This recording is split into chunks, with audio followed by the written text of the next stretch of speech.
within the depths of the mysterious Mall of Misery, lies a franchise dojo closed for the afternoon. Past the cardboard peephole where the paranoid watch the world. Beyond the struggling deliveryman who's been zip-tied to a folding chair. A secret society assembles to scrutinize those films which are rumored to drive viewers to madness and dissolution. Draw closer, dear listener. Let your trembling ears sup upon the eldritch knowledge of the Cinemania Society.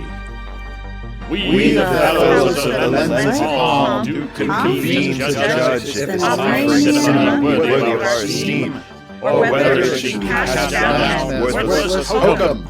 Let us don our present judgment. We the fellows... The story so far. While spying on their creepy doppelganger neighbors with the help of forbidden super science, our heroes have been considering 1986 Super Sticky Flesh Fest From Beyond, directed by Stuart Gordon. Mad science has created the Resonator. The Resonator has created alien infestations and flesh manifestations. Up is down, left is right. Man bites dog, woman bites penile pineal proboscis right off Jeffrey Combs' forehead. It's been a whole thing. We rejoin the society as they confront the deadliest danger of all, a delivery guy. Hey guys, this has been a lot of fun, but I'm gonna have to get back to work, or my supervisor's gonna write me up. Do you think you could loosen these zip ties? I'm starting to lose feeling in my fingers. We're asking the questions. Where were you on the night of December 31st? At home, watching a movie. Not really a New Year's Eve party kind of guy. Aha! A movie! Just as we suspected. Exactly what movie were you watching? Choose your next words very, very carefully. Society, I think. Your voices sound familiar. Society? From 1989? Produced by Stuart Gordon and directed by Brian Usna? Yeah, you know, the one with the big weird human flesh puddle at the end? Oh, we know. We know that one all too well. I think he's corrupted. Very well, delivery scum. Wait, what's your name again? It's Matt. Delivery Matt? You're accused of attempted assassination of our noble society. Do you confess? Confess? What? That was a flower, a peace lily. I didn't expect a kind of Spanish Inquisition. Nobody expects the Spanish Inquisition, but our chief weapon is, worse than fear. And once you confess to trying to kill us, we'll sentence you to our worst punishment.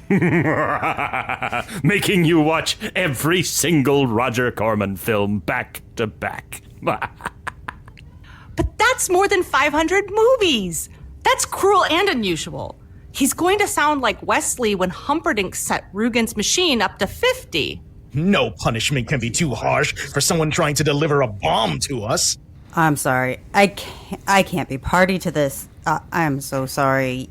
If you need me to let your boss know what happened, I'll vouch for you. What? Crimes? Misdemeanors? Demanding answers on pain of horrifying torments? No, even more movies. I mean, come on. Would you pick up a book for once? We could, throw books at him. Lame. Oh, Python quotes? Punishment by movies? I know I've heard your voices somewhere before. There's only one thing for it. Hoods up, society. Now, remove his blindfold. Ah, that's better. The bandana was tickling my nose. Hey, what's with the red robes and... Oh, wait, hang on. Are you guys the Cinemania Society? How does he know? How could he know? Is he a spy? Oh, yeah. The fact that you guys broadcast these things. The High Council must have set him. Oh, yeah. I love your show. Listen, I've listened to every episode, even the reruns. You're a listener? More of a fan, really. You're a fan? Okay, he's safe, guys. Let's cut him loose. Thanks. So, why are you guys holding a conclave here at McDojo? We were in my old bookshop, but... The doppelgangers next door caught us spying on them. You were doing the spying. Right under the bus, huh? I was spying on your orders. I was just following orders. Hasn't been defensible since Nuremberg. And the original cut of Blade Runner with the shitty voiceovers. But you... Ugh! Next time, do your own spying. Now that I have my resonator, I will.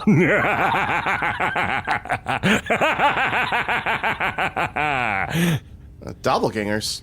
Now that I think about it, yeah. They did look like you guys. Sort of. And we must keep abreast of their every move. Their motives are sinister. They really seem like nice folks. Come on, they sent you a peace lily. Peace lily? We left that fragrant bomb out on the promenade, along with the pretty ceramic vase it came in, so when it goes off any moment now, they'll get the blame. And we'll get our store back. A genius-level plan. I think you're going to be waiting a while. Anyway, what movie are you doing for this conclave? From Beyond? 1986, Stuart Gordon and Brian Usna, starring Jeffrey Combs and Barbara Crampton? Precisely. How did someone with your knowledge of the forbidden end up as a mere delivery man? Don't make me ask a second time, because I will. And a third. Oh, I'm actually an evil scientist in my day job. But I've been moonlighting with parcel pals because I have student debt and there's not a lot of money in evil academia. Oh, I feel you there. Anyways, I just happen to have my notebook with my own judgment on From Beyond right here. I started writing judgments on movies I suspected of being sources of Cinemania after I started listening to you guys. You guys mind if I sit in on this one? Highly irregular. This is supposed to be a secret society. With a podcast. We can't just let in anyone who asks. Are you fucking kidding me? Guys, I am right here. I'm not even an official member, and I've been crashing your party for the past 2 years. I'm in the group chat. Wait! We have a group chat! No, I was talking about something else. Well, I guess you can sit in. Just this one time. But first, you must take the pledge. He gets a pledge? The only pledge I ever took was that can of lemon-scented shit when I cleaned up the old video rental store. Do not speak of such things. I gotta take a pledge, huh? Yeah, okay. First, raise your right hand in the Cinemania secret salute. How do you get your fingers to do that? Practice. I state your name. Yes, I state your name. Nice. Whatever, anyway, moving on. Do solemnly swear to fight Cinemania in all its forms. Wait, not the first bit. Do solemnly swear to fight Cinemania in all its forms. Wait, not the first bit. And keep secret the existence of the society, its members, and its location. And you damn well know how to say it properly. Just say it like I do. Like I do. Till death do I part. And I don't mean me. And don't forget to put you in there. Till death do you part. Near enough. Amen. And with that, let us resume our conclavery. Well, since we're sitting down to judge this film, let us begin with our guest. So, please, delivery Matt, what is your judgment? Well, it seems like any time a character needs to have a run-in with the metaphysical, the pineal gland is involved. Whether it's telekinesis, telepathy, astral projection, or other psychic awakening, it's due to the pineal gland. This probably started with Descartes, who not only is credited as saying that the pineal gland was the third eye, but he also believed that the pineal gland tethered the soul, the human soul, to the human body. It's a lot for one gland. Yeah, no kidding. This line of thinking was not unique to French philosophers. Several other cultures accredited metaphysical mumbo-jumbo to the pineal gland over the years. This has resulted in writers now treat the pineal gland the same way the crew of the Enterprise treats the deflector dish. It does whatever they need it to do. Oh, I thought for a second you meant they treat it like they treat their livers. That's synthahol. It doesn't hurt you, right? Two things can be true. Well, I mean, it sort of sounds like, like him saying that it ties the soul to the body. So what happens if you, remove somebody's pineal gland? Suddenly they don't have a soul? Yeah, well... I mean, then again, they didn't do a ton of brain surgery in Descartes' day. Yeah. Or maybe it connects you to other souls. Yeah, Descartes died in the 1600s, and I don't think... If they were removing your pineal gland, you probably weren't going to survive the process anyway. Well, I think Hope makes a good point there, too, about them tying, using it to tie together to other souls. That's what we saw in the movie. Yeah. Right, yeah. Two souls merge. Yeah, that's a good point. So yeah, but yeah, so it's just, do you want Jeffrey Combs to be able to see brains? Pineal gland's the third eye. Okay. You want to see Barbara Crampton dressed in a dominatrix office? Oh, yeah. The pineal gland makes, is responsible for sexual arousal. And so the reason that people can put so much, emphasis on the pineal gland is because despite years of study, no one actually knows what it does. Except that we do know what it does. Okay. And it's actually pretty anticlimactic. The pineal gland is mainly responsible for producing melatonin, and it's in charge of the circadian rhythms, our sleep cycles. But since that's not as much fun as astral projection, it's like, we don't need to be exactly scientifically accurate to tell a good story. And I personally loved this film. I've always been a sucker for cosmic horror. I loved the visual style, even all the weird, gross stuff, which I didn't realize initially that the same people that did this did Society, but once someone pointed that out, it's like, oh yeah, that's why everyone's made of goo. Yeah, it's very similar. Yeah, so they just had leftover buckets of this stuff. Let's make another movie with it. Well, it was only one half of the team that did Society. It was Brian Yuzna. Yeah. He didn't have Stuart Gordon on for Society. That was Yuzna's idea entirely. But he got, you can see the amount of goo that they threw at it. Yeah. It's like the whole goo industry owes their existence to those two movies. You wouldn't have had, what was the one with Nathan Fillion? Oh, Slither. Yeah. You wouldn't have had Slither without this movie. Yeah, that was, oh God, what's his name? The guy that did the Guardians of the Galaxy movies. Gunn. Peter Gunn. Yeah. James Gunn. Peter Gunn. Totally different. Yeah. Okay. But the thing that I really loved about this movie was it was the visual style. It was like they were doing a bunch of cocaine and they're like, hey, you know how it's the 1980s? Let's turn that up to 11. Allegedly doing it. That's the story behind people who made movies in the 80s, was that everybody was on coke. That does not mean we were making allegations that Stuart Gordon, Brian Yuzna, or any member of the crew was actually on cocaine. No, for legal reasons. Oh, wait, we're only allegedly doing cocaine right now? We're not making the allegations. We're just saying that other people have made allegations. That's it's just an allegation. There's no actual evidence. But I mean, come on. Just snowblind making that fucking film. They're like Fleetwood Mac. I just don't even remember recording that album. So I actually found something If interesting. the pupils dilate, you must equate. Apparently, in some animals, the pineal gland helps with bone metabolism. So maybe they just misunderstood what kind of bone, and that's how they made the leap to the rapiness. You ever noticed lizards, though? They kind of have that big angler head dangler, Angler head dangler. Lizards have that spot on their head, though, that kind of functions almost like a third eye. They have there's sort of like a transparency there. It can sense light or dark, but I remember, they have a more developed pineal gland than humans. Oh, yeah, I did a bunch of research on the pineal gland. I could, this whole podcast could be just me droning on about it, but... that's our other podcast. I have if anyone's going to drone on, it's going to be us. Yeah.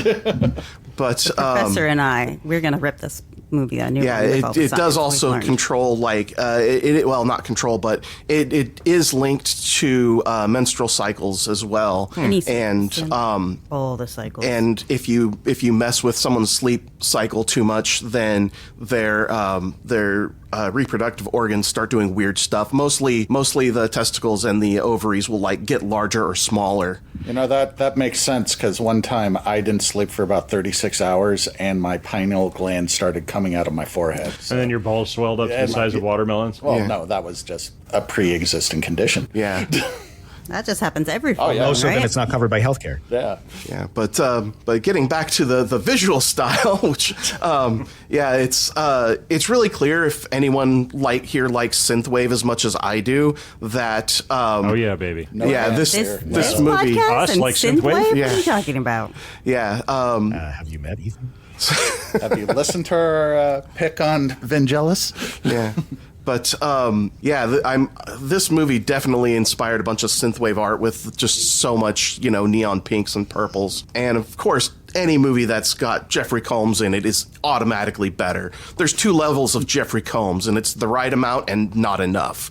And this movie, I think, had the right amount of Jeffrey Combs in it. I thought it had both the right amount and not enough. Yeah. Yeah. Every movie with Jeffrey Combs needs a second Jeffrey Combs.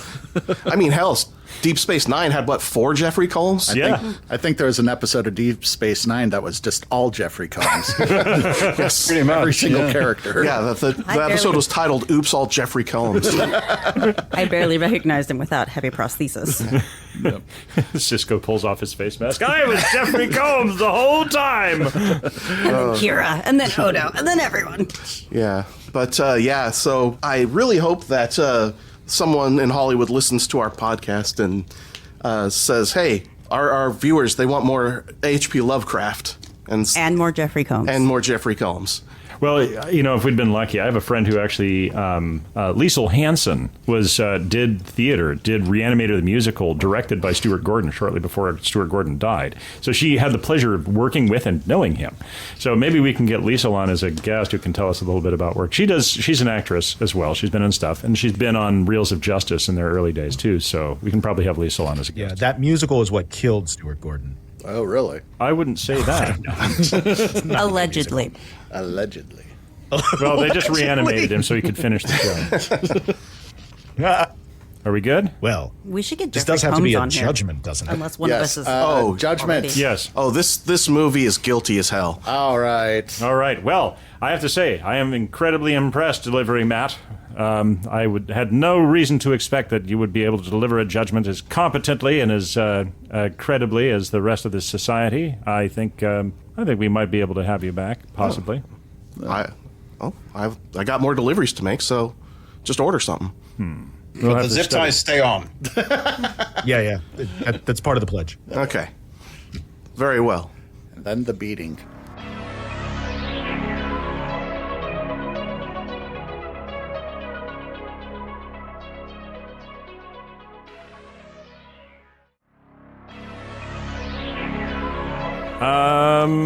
Profligator Daniel, what's your take?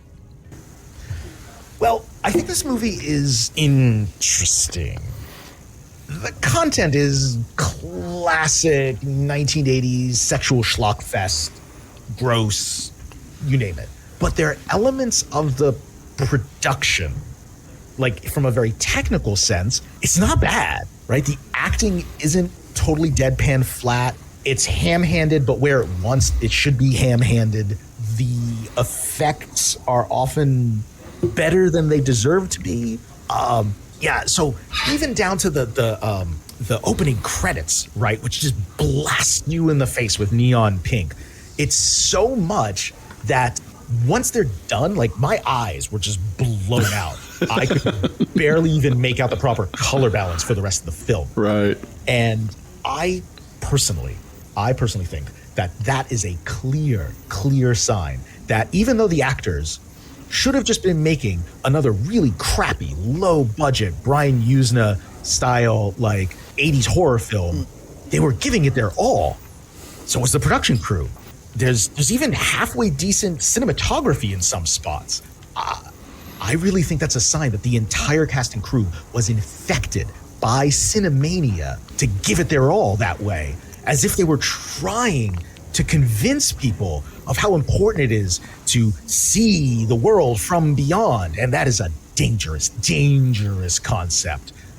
Now, I do also have to call out a couple of things. It rather misrepresents what Rene Descartes had to say about exactly all of that and the world from beyond. He never said that the pineal gland is a third eye. He simply talked about it as the seat of the soul because of the way that he assumed that it was the organ that moderates between animal instinct and higher level human thinking. And because it is what separated our sentience from the animals, and they were all very obsessed with what separates man from the animals at the time, that also made it the seat of the soul. Now, he just picked it because literally it was in the middle of the brain and there weren't two of them like many parts of the brain. He's like, well, it's in the middle. I bet it's really important. seed of the soul. Obviously, that was just made up. Yeah, it's wrong. And that's You not can the say it. only thing they got wrong about the pineal gland in this film. Right. So clearly, the movie's guilty of many things. From trying to actually do a good enough job to convince people to replicate the experiments and transfer their brains into the beyond, to suggesting that René Descartes came up with that idea. Not that I actually know what the pineal gland actually does. I've only studied what morons from latter days think it did.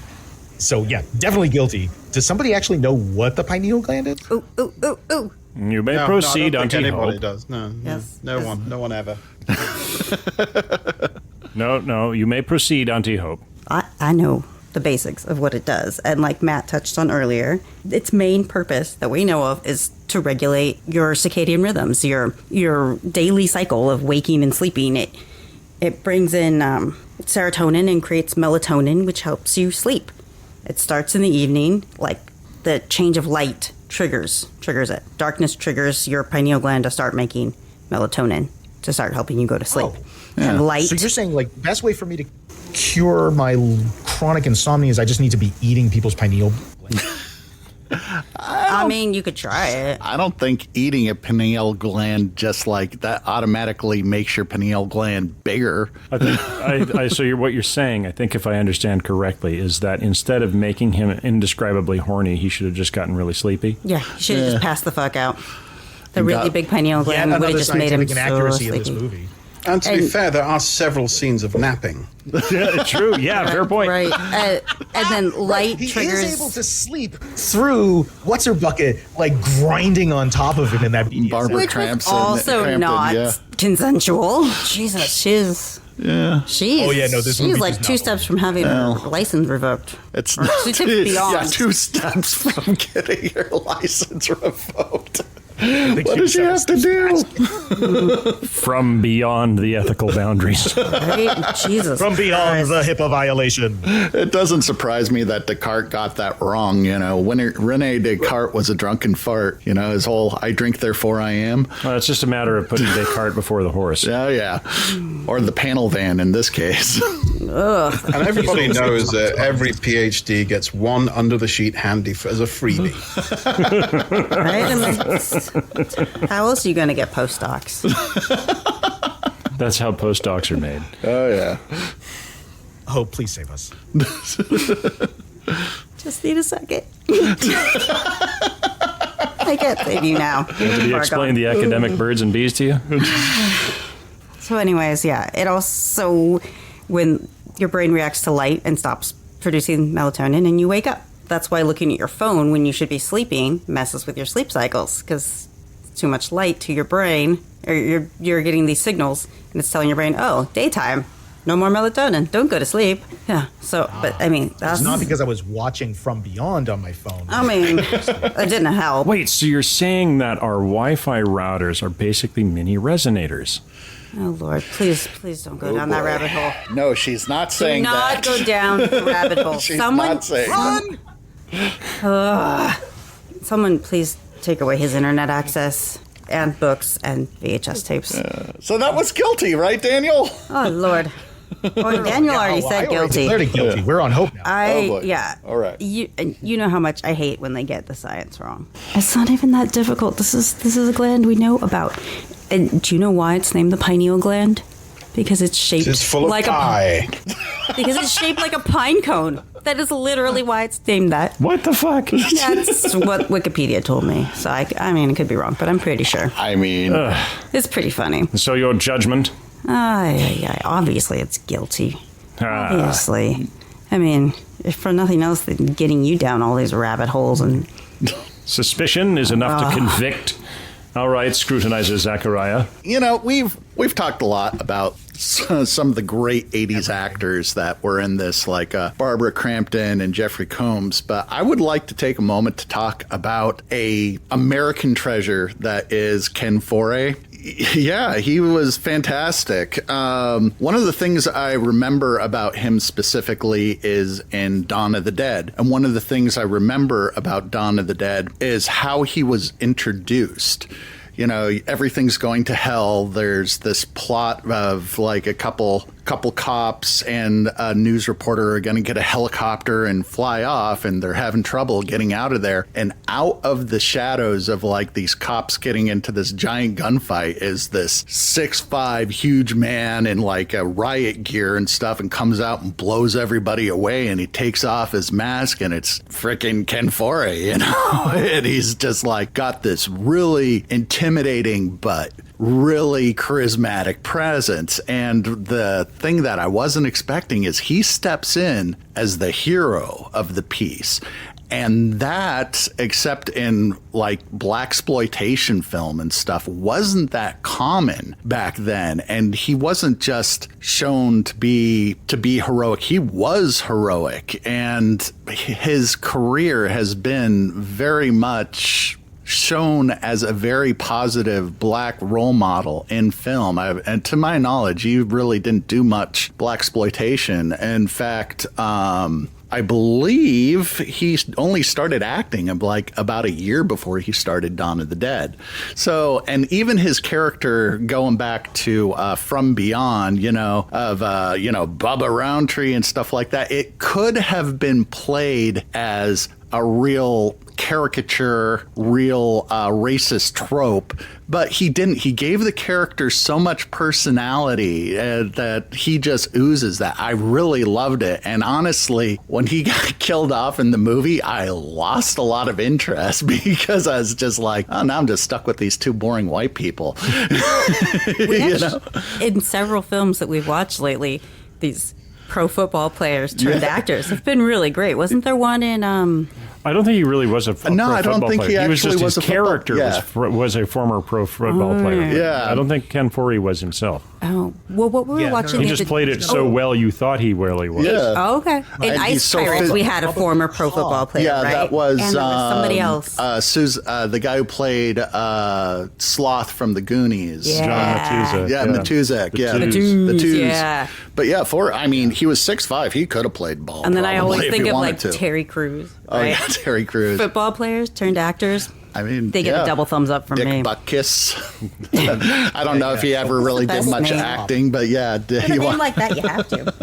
But Ken, actually, a lot what I learned just looking him up and stuff, a lot of millennials might actually know him. He was the dad on the Kenan and Kel. Do you mean Kenan and Kel? Kenan and Kel, that was it. Yeah. You know, that's a little after my time watching Nickelodeon. But yeah, he's been around and he's been acting for a long time. He's actually had parts in a lot of Rob Zombie's movies, which it's like, go figure, Rob Zombie is a big like Dawn of the Dead fan. Who would have thought Rob Zombie likes zombie movies? Exactly, right?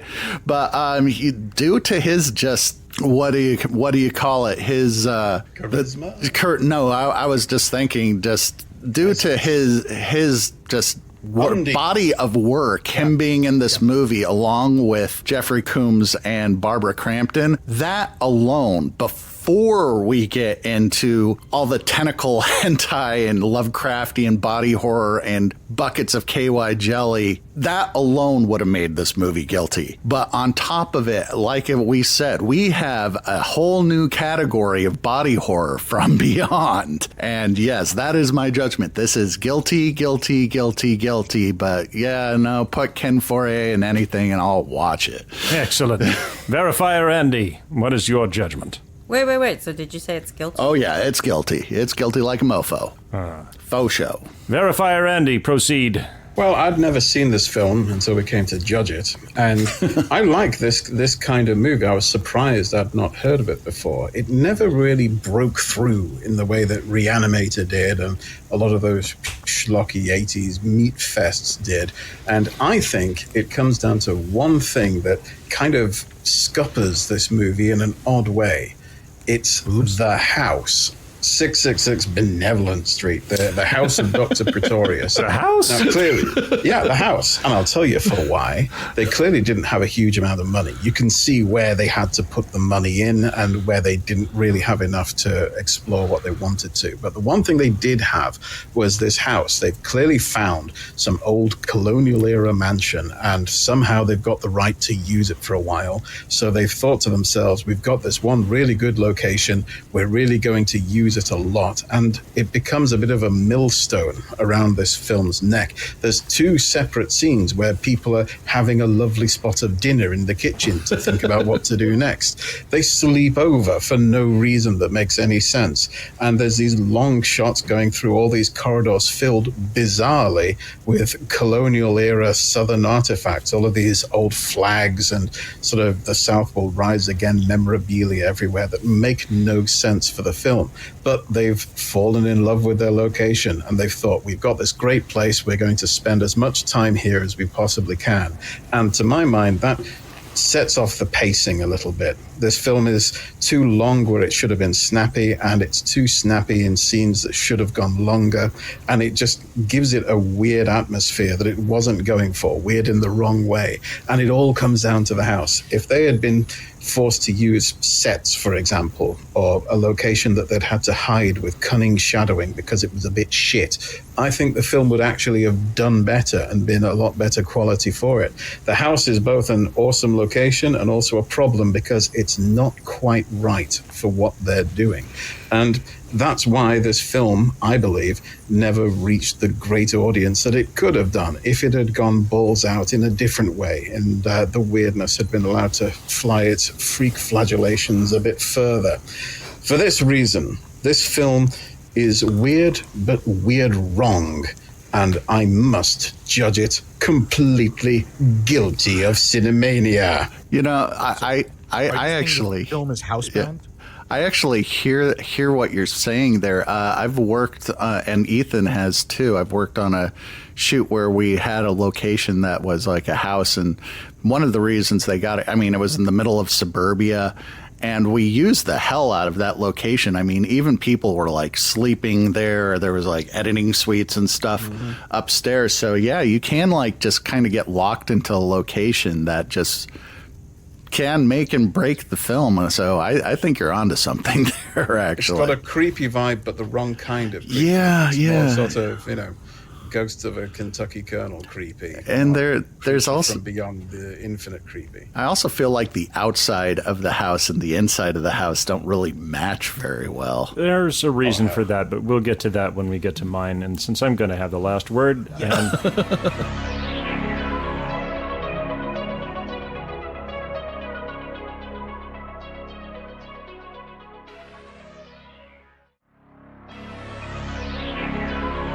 And Professor Andrea, would you please conduct your judgment? Professor Andrea, of course. I started watching this movie a little encouraged because we had two main female characters who were both very smart scientists, important. I was like, hey, this is encouraging. And then the lead scientist falls into the same trap that all horror movie females seem to, which is they're attacked like all the other guys by the monster, but it's always extremely sexual. Like from the moment Pretorius is grabbing Catherine and his fingers turning very long in like a very suggestive way and like ripping her bodice and all of the other implications, it's definitely, you don't see it, but it's definitely implied, very rapey, extremely rapey. And so I was very disappointed. But this seems to be a problem with the horror genre in general, that women who are in these movies, when there's attacks, it always ends up being that kind of thing.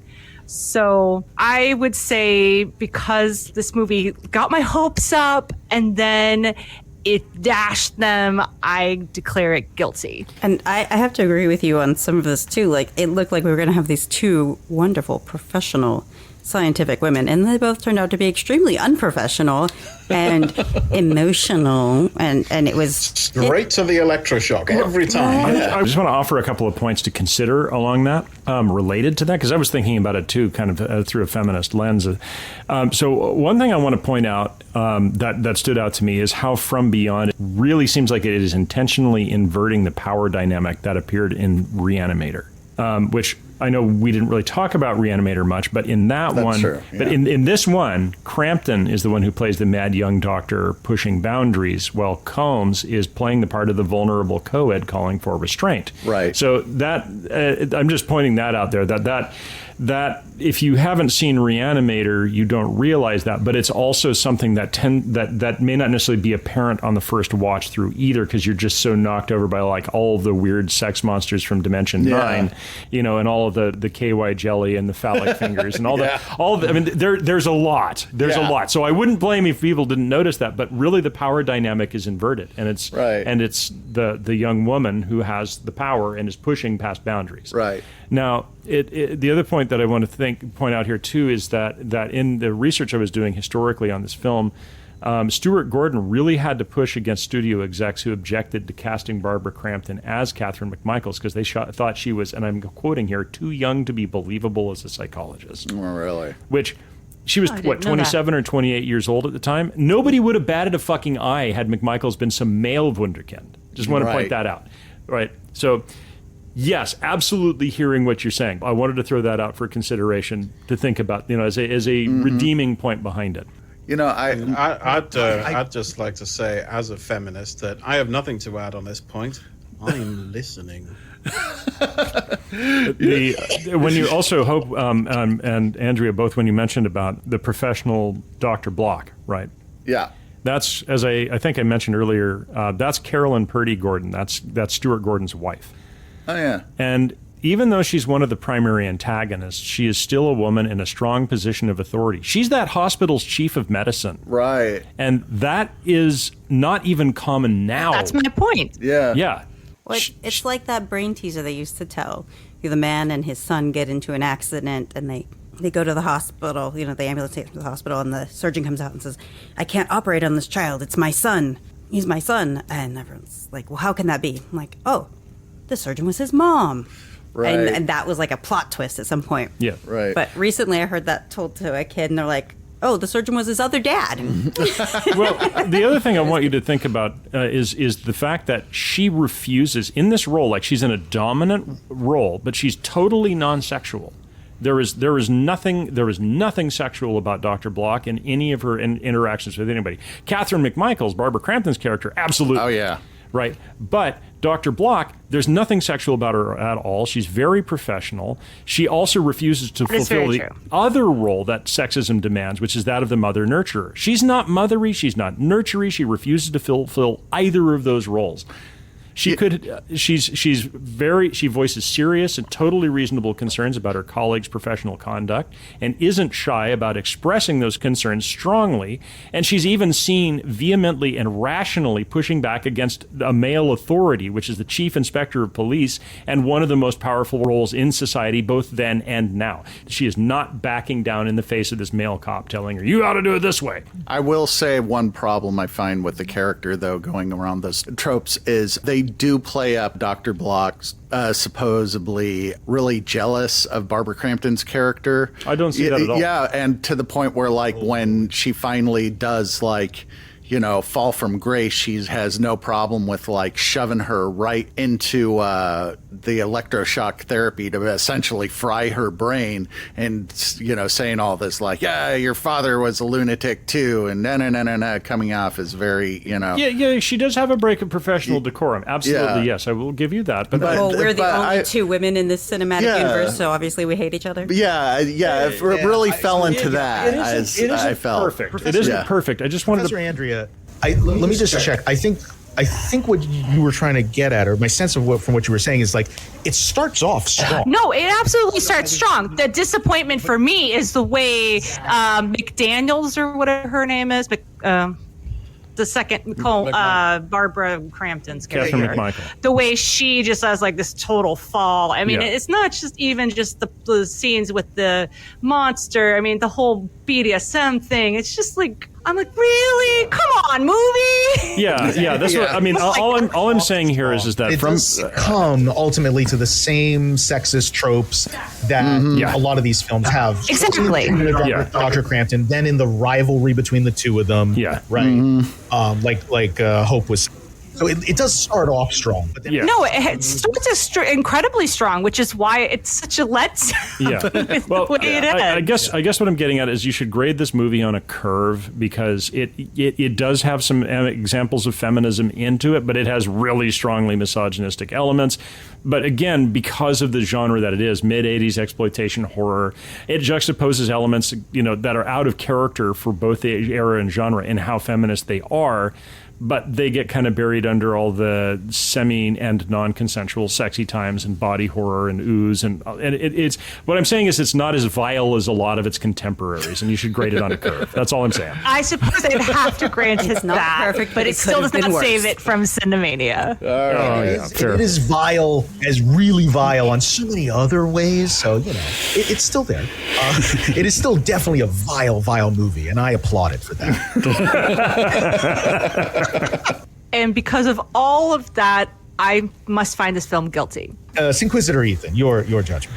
Well, okay, production notes have kind of become my judgment specialty. So, doing research into the history of a given film. So here, I want to give you a couple of things to consider. So I just want to also say, like, I just don't want to sound like I'm stepping on your take, Andrea.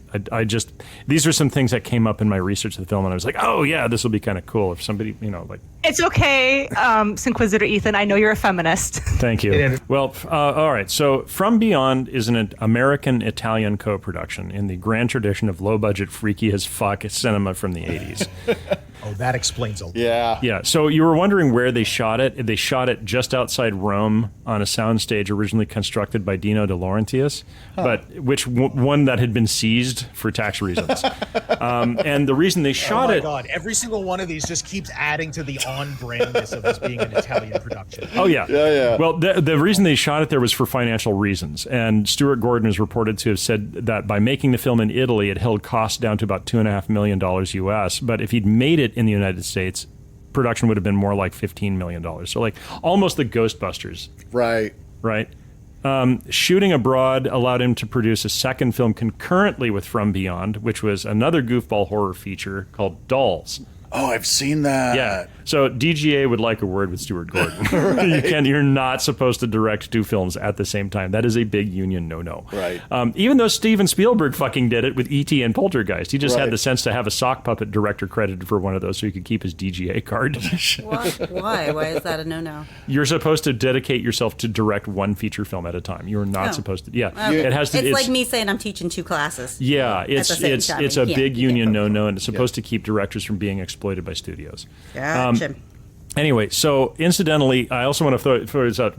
Stuart Gordon and Brian Yuzna went on to write the family favorite film Honey, I Shrunk the Kids. Oh, really? For Disney. And they would have directed/produced it as a team if Stuart Gordon hadn't suffered an illness that required him to withdraw. So they had someone else do it, but they did write it. That movie does have some I amount thought of you were gonna body say horror. They were going to let him do it, but then they saw this film.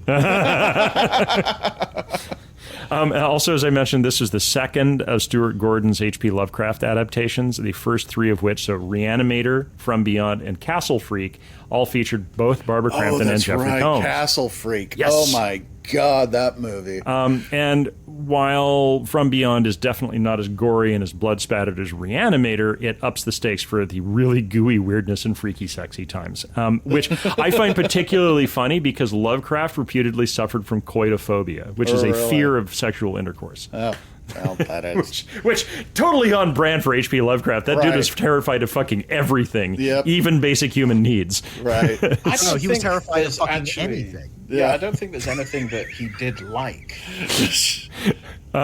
Speaking of sexy times, there is an unrated cut of this film somewhere out there for those who are brave enough to seek it. Oh, God. Other things that you might find funny is both Gene Siskel and Roger Ebert gave this film mildly positive reviews. Really? Yeah, they weren't. Yeah, the Ebert even went on specifically to equate Stuart Gordon with Roger Corman, and saying he was from the same tradition of Hollywood horror directors who really try, and that says a lot to me. Okay, yeah, all right. I'll give that to Trying him. isn't the same as succeeding, though. Yeah, true. You can Really tell. trying. You can really tell the difference, though, in like a really bad horror movie where the director just phoned it in, Yes. as opposed to someone who is trying to get the best. I mean, that's one of the reasons why. 775 Ive, yeah. Yeah, but I was also just thinking, I think that's why like Plan 9 and all of Ed Wood's stuff kind of holds up to watching, because there's just an enthusiasm. Yeah, there's definitely an enthusiasm Yeah. here. And I think that enthusiasm really excellently adapts from Beyond for cinema, which otherwise the short story is very sedentary. It's basically a couple of dudes sitting in chairs talking the whole time. Yeah. And so I think they did it really well because Lovecraft, which typical for Lovecraft, he suggests some really dynamite ideas but fails to flesh them out and then ends up strangling them on his own purple prose. Right. So by excellently... Lovecraft also had a strong phobia of plot. He was a vibes author, okay? We know he's a vibes author. Strangling the purple prose sounds like a euphemism. Was phobia. That's what he did in Things private. like a pineal probe in the fist of a BDSM screen queen. Well, by excellently adapted, I mean that Gordon and Yezna produced a film that contains all of the cosmic horror that a Lovecraft fanatic would expect, but it also somehow manages to include all the horror movie tropes that 80s audiences had also come to expect. And it's very much a product of its time. Yep. And it holds up over time as well in that it has great rewatchability. It was fun to watch, but man, It's a matter of opinion. But I will say, the body horror in that, it was extremely well done. Oh my God, there were some scenes in that really gave me the squick. Well, I just want to say this movie very specifically was inspirational to future cosmic horror filmmakers. We talked about that with Slither. This movie clearly inspired Slither. Oh, And it yeah. was also a big inspiration to me. And I can say definitely this film personally afflicted me with Cinemania. As I mentioned, I felt like this was on some TV in the background at every college party I ever attended while I was in film school. And all jokes aside, I both attended and threw a few. Yeah, I know. We both went. I know. Yeah, and it's But the reason you bought that van. But notably, At it's least one your of van has windows. well, I mean, the other thing is, though, too, this is one of the primary inspirations behind my own Lovecraft horror comedy feature film project that almost, but not quite, managed to get off the ground 2 separate times. But the last time I was in the process of trying to get Combs and Crampton to attach when the money dropped out, thanks to COVID. But anyway, Right. for all those reasons, I must judge this film guilty. Now, I do want to ask you, Cinquisitor Ethan, though, do you feel like it would have inflicted you with more or less Cinemania if this film had actually starred Rick Moranis? You mean That Rick I would pay to Moranis? see. No, I don't think I could picture Rick Moranis in the Jeffrey Combs role. I really don't. I think only Jeffrey Combs could have played that role. Space Worms. What if it was a musical? Honey, I shrunk your pineal gland. If only. A musical, Little Shop of Peniels. Sorry. It's shrinkage. Yeah, well, we know that's the shop where they bought the leather fetish gear. Right. Little Shop. The Disney shop. No, they bought it from a place called the Pleasure Chest. Oh, yeah, It's that's in the right. credits. It's in the credits. Well, with that, I think we are all unanimous in that this film should be condemned, and I hereby judge it guilty. Hey, guys, pardon the interruption, but I just saw Sensei Steve in the back. He's getting changed in the locker room. We must conclude this conclave and retreat to our lair in the mat storage room. Anticipating this urgent need, I have built a little fort. Out of the mats? I like the way you think.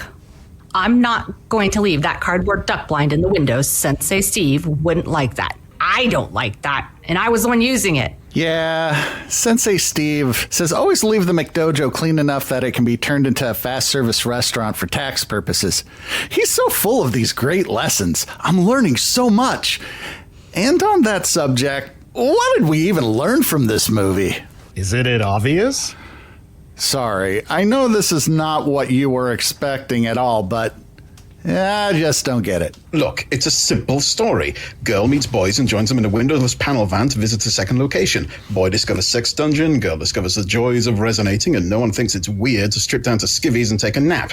Girl resonates boy develops prehensile, penile, pineal proboscis, and then the space jellyfish attack. What more do you want? Truly a tale we all grew up on, told time and again through the ages. It's all about the resonations, baby. Speaking of that, what are we going to do about the resonator? We can't just leave it here in the middle of the dojo floor. Fine, I'll move it. Shit. Dude. Oh, no! Dude, most of this resonator is Alyssa's DJ equipment. I knew that was a disco ball when I saw it before. I had to start with something. God damn it. The reservoir and the hazer split, and now I'm soaked. Is that bad? Only if you don't want to spend the next 12 to 18 hours talking to God or some other godlike substance. Wait, what's in the hazer fluid? I mean, I don't know the exact mixture, but I do detect the odors of ketamine and raw ether and just a soupçon of DMT. What kind of parties is Alyssa DJing? That would explain why we all got so paranoid every time the resonator was turned on. I have seen the space eels. I have witnessed the cosmic bacteria. They say hello. Well, looks like he's off to voyage in realms beyond this dimension. Better leave him to it. Here, someone help me drag him back to the mat storage room. I'll help. Oh, He's going to be down for the count for a while. the universe is an inverted reflection of a reindeer teardrop. Moneo! Time is a carpet made of jam! Who's Moneo? Never mind all that. We've got a problem. Andrea's no longer willing to spy on the doppelgangers. You're damned skippy, I'm not. And since the resonator's out of order... Was it ever really in order? I mean, really? I am the reptile lord. I have a castle made of hair. Oh, Lord. We no longer have a way to keep an eye on the doppelgangers, and it is absolutely vital that we not lose track of their doings. Perhaps if we had some sort of nefarious yet utterly expendable acolyte. Someone who could traverse the world outside unsuspected and do our bidding. A cat's paw, if you would, who could observe and report for us. A sort of Renfield of Cinemania, so to speak. Someone who could run to the store for vodka and popsicles, because I'm sure as shit not gonna go get them myself. Why are you all looking at me like that?